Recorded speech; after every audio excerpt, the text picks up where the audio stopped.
My top racing games, this time Xbox. Hi there, Mark here. Dutch and German folk will recognize this fella. It's the mouse. People who grow up in the 70s, 80s, they remember that character. Mark back again with some more top racing games. Let's go check it out. Playing the old original Xbox. And I was playing Forza. A controller. And a game. This game, Forza Motorsport, is actually among my top racing games of all time. Forza Motorsport is number one, the first in a series of racing games that came out on no less than 4 Xbox consoles. The original Xbox, the Xbox 360, the Xbox One, and the Xbox Series. And what is very interesting is that you can always check what is supported. And here you can see it's a 2-player co-op couch option. It has custom soundtracks, Dolby Digital sound, system link 2 to 8, which is interesting because I have multiple Xboxes. I have also multiple copies of this game, and you can have a LAN party driving Forza and racing against one another. What I also found very interesting is this cool green plastic of the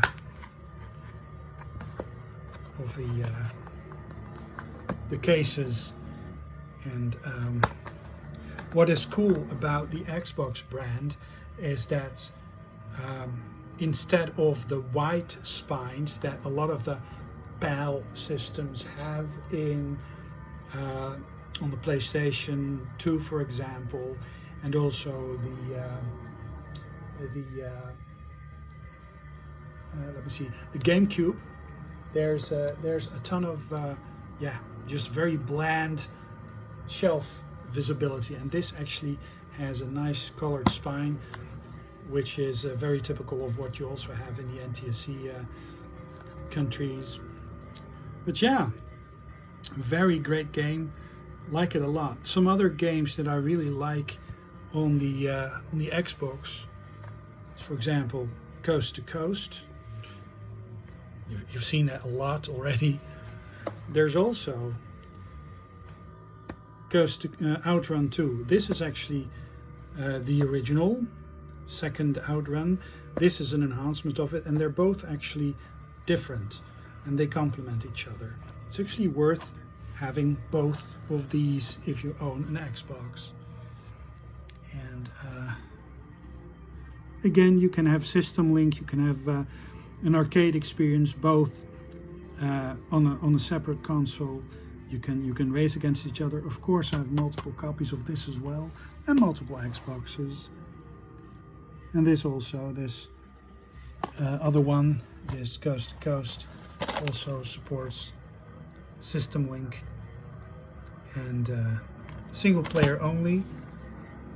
And this has up to 4 players. And never tried it, but it could be 4 player, each in their own little corner of the screen, each with their own controller. And there's 4 controllers on the Xbox, which is something that you see on the GameCube, and you see on the some of the Atari systems. You see that on the Xbox, of course, the Dreamcast. Yeah, it's a thing that you can find on a lot of systems.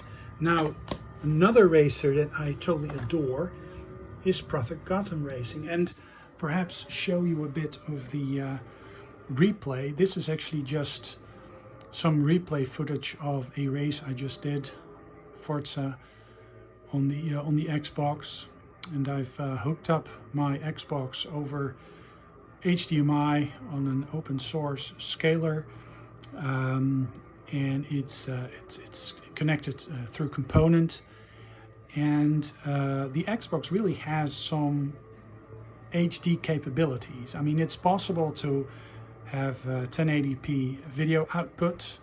Not many games support it. Most of them are just the regular NTSC or PAL resolutions, because this console actually stems from a generation where a standard definition TV, a CRT, was actually mainstream. Widescreen CRTs were actually becoming more of a thing, but a lot of people actually played it in 4:3.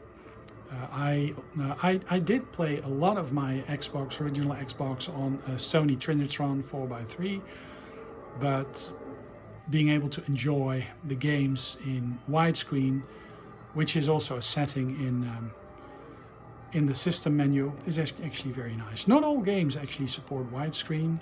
It's that weird era where some games are widescreen, some are not. 60 Hz PAL is supported by a lot of games, so there's actually no difference. This is also the generation of consoles where the difference between NTSC and PAL actually more or less disappeared. This game, what is good about it is that it somehow is a bit like, it feels a bit like Gran Turismo because of the pace and also because of the simulation aspects of things, but it is also a very arcadey racer. Both variants of racing are actually capable, but the fact that I believe we're up to Forza 7 or something like that is just amazing. I'm a fan of the entire series. The Xbox 360 outings are just a notch above this, and the outings on the Xbox One, whoa, they're just mind-boggling. But yeah, you can actually see that the Xbox, if you hook it up over component, really gives a very crisp image. And if you hook up a PlayStation 2 over component, it also gives a very crisp, similar image. But the Xbox has progressive screen modes, whereas the PlayStation most often has interlaced screen modes by default. So the image quality on the Xbox really is, at least on flat screen TVs, is a bit better because there's not much of these jaggies that you can actually experience on the PlayStation 2. But then again, the PlayStation 2, the Xbox, GameCube, that really is a generation of consoles that I just flock to. I mean, the PlayStation was amazing because it, the original PlayStation, because it made games possible that just weren't possible when you ran them from floppy disk or you downloaded them from the web, shareware or anything or something like that. And of course, with these games using higher storage capacity disk, meant that there was room for a lot of resources, fast disk loading, and also a generation of consoles that just basically played the games off disk. The original Xbox hardly had any installation of games to the hard drive. It was possible, and some games did, they cached some stuff, but for the most part, everything ran off the disk, the optical disk. Same goes for the Xbox 360 and PlayStation 3 generation, and of course the PlayStation 2. Hard disk was optional, so everything ran off the optical drive. So more loading times, more loading on the screen, like you see here.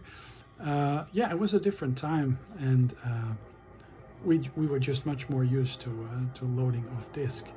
So back to Prophet Gotham Racing, which is an awesome racer. I believe this is standard 4:3 aspect ratio. I could be mistaken, but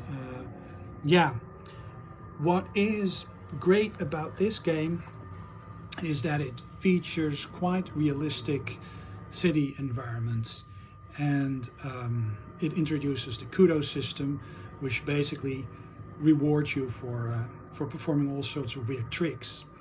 And I think the best version of this actually is, and I only have a classics version of this, best of Project Gotham Racing 2.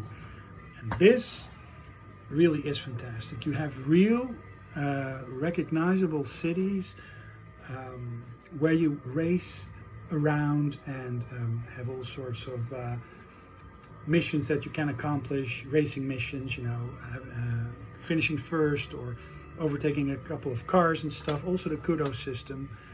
Basically, these are successors to the Dreamcast Metropolis Street Racer. This basically is the enhancement or the spiritual successor of the Metropolis Street Racer on the Dreamcast, which of course also is among my top racing games. And then the Toka race driver games on Xbox, yeah, played those a lot. And there's actually, I mean, if you like racing games, if you like arcade racing games, but also some sort of more realistic racing games, the Xbox has got you covered.